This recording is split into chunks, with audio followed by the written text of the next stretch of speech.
When Jesus comes down, I wanna see his race. I'm not a racist, I'm just amazed on everything that took place in ancient times. I love to catch up with him, keep talking, keep walking, non-stopping, door to door, keep knocking. My nigga Rick Tunes, me too, Judge Africa. And while I move on, I'll be reached too. In my soul, see why we've been through the metropolis. It's our dream, nobody's stopping us. So I'm my own crib, my own sheet. One last beat, last drop, I tell you we gon' win. This is the last drop, the last stop. Smile for the camera. Yes. Yeah, I wanna communicate. Yeah. We wanna communicate. Welcome to Power Table. Power Table. Today's topic is about communication. I wanna communicate. I like it. I think it's the most natural thing in the world to communicate. If you think about from the moment you're born, all your parents are trying to teach you is how to talk, is how to communicate. Yeah. But I think just imagine when you were a child. I actually didn't cry. You try to get like words out, but it was terrible. I actually didn't cry. You didn't cry? No, but crying is a form of communication. And maybe let's start the sure. topic there. There are so many different types of communication. Oh, we talk about actually, verbal communication, yeah. Which is probably the most commonly known point of communication, the most articulate way that we can be. But babies cry. And when babies are crying, they're trying to tell you something, right? They're either saying I'm hungry or I'm sleepy or my nappy's full or whatever, you know. And I think there's so much of an emphasis when we're born to start to talk that we lose all the other types of communication. I mean, what do you think about that? For sure. Even acting is a form of communication. Absolutely. Yeah. Because people assume that you mean 1, 2, 3 through your actions, which is still a form of communication. Absolutely. And the fact that we aren't aware of types of communication, it makes it difficult to live with each other. Absolutely. So non-verbal communication, for example, if I'm sitting at the bar and I'm looking at a really hot guy on the other side there, and I start to flatter my eyes a little bit, you know, I'm communicating. I'm saying, yes, come buy me a drink. You know what I mean? But how do you support such communication? But that's it, and it's about learning. I think the biggest misconception around communication is that it's happened. Communication is I send a message, but there's another part to sending a message. It's like when you pick up a telephone. There's another part to just picking up the telephone and saying hello. That message, this communication has got to get to you and you've got to receive it. So communication isn't a one-way street. If I just talk, and I don't understand anything, we're not communicating. For sure. I'm just talking. You know what I mean? Oh yes. And I think that's important for people to always recognize. The biggest misconception about communication. Basically about sending and receiving. The biggest misconception about communication is that it's happened, because what we're used to is, like you say, just the send.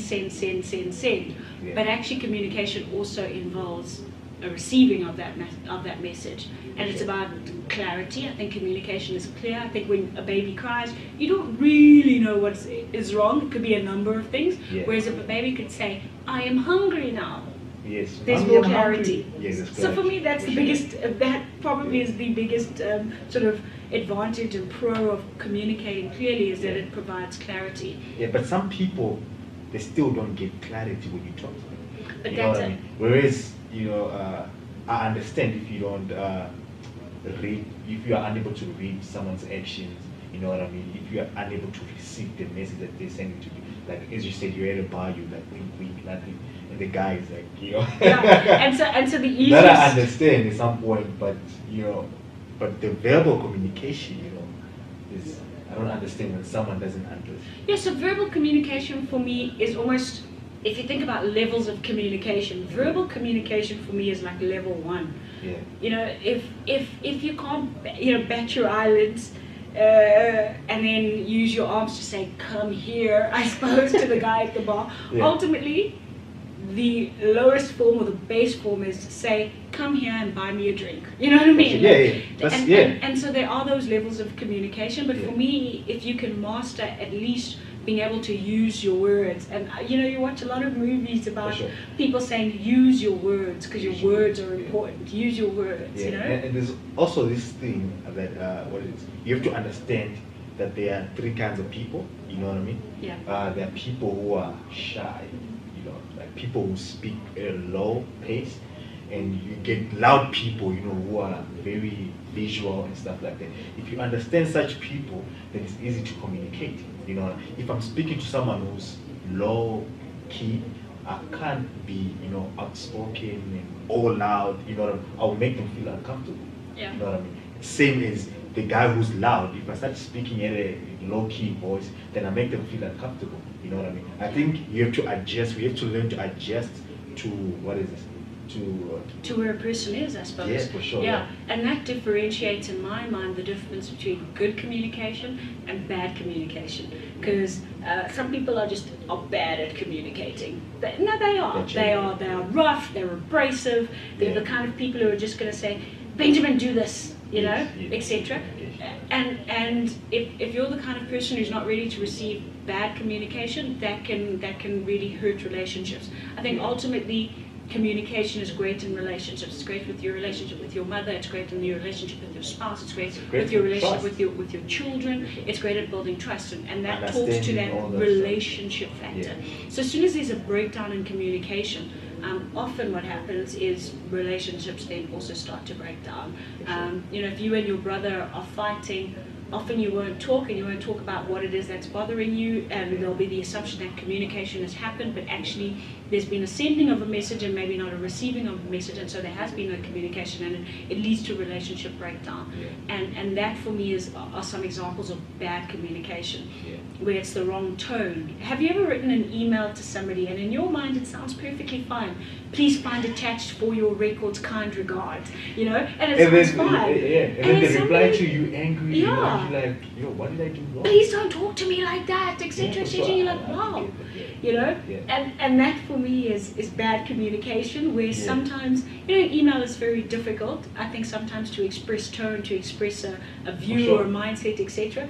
But often people get very upset because communication hasn't happened, or it's happened but not effectively, and it's bad communication. And then you get people who are great communicators, and I envy those people, you know, because everything that they say, they express right. When they write an email, their hello sounds different to when you say hello, you know. For sure. I think it's a matter of from when we were children to now, right? When we were kids, we communicated more often than now. You know what I mean? We had more friends. Now, if you look at you're creating this bubble, you know, this little circle of yourself, and that's how you become better at communicating. Because now you don't have friends. Now, your friends are few, and now you're looking for a job. You can't find a job. You don't know who to ask. You know, networking, nothing. Yeah. You know so would you say that communication is a skill? Yeah, it's a skill. Yeah. You know, you have to be around people, get used to people. You know what I mean? Learning. You know, talking to people, and then you understand that there are different kinds of people and there are different forms of communication. Absolutely. And like with any skill, I suppose it can be mastered. For sure. It can be practiced, and I think the points that you bring in about being around people, being around different sort of sources, social, you know. becoming more social can help you become a better communicator. Sure. As with any skill, practice makes perfect. Yeah. So I think, you know, really just to sum up today, it's, you know, communicate. Use your words, use your body, use etc. But understand that communication is a two-way street. It isn't just about you sending a message, but it's also about the person on the other side receiving that message for communication to have happened and happened effectively. And then if they're not receiving the message, if you're sending it physically or non-verbal, then I would suggest that you approach the person, like you say, "Hey, buy me a drink."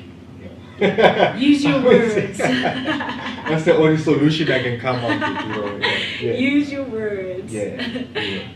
Thank you. Thank you.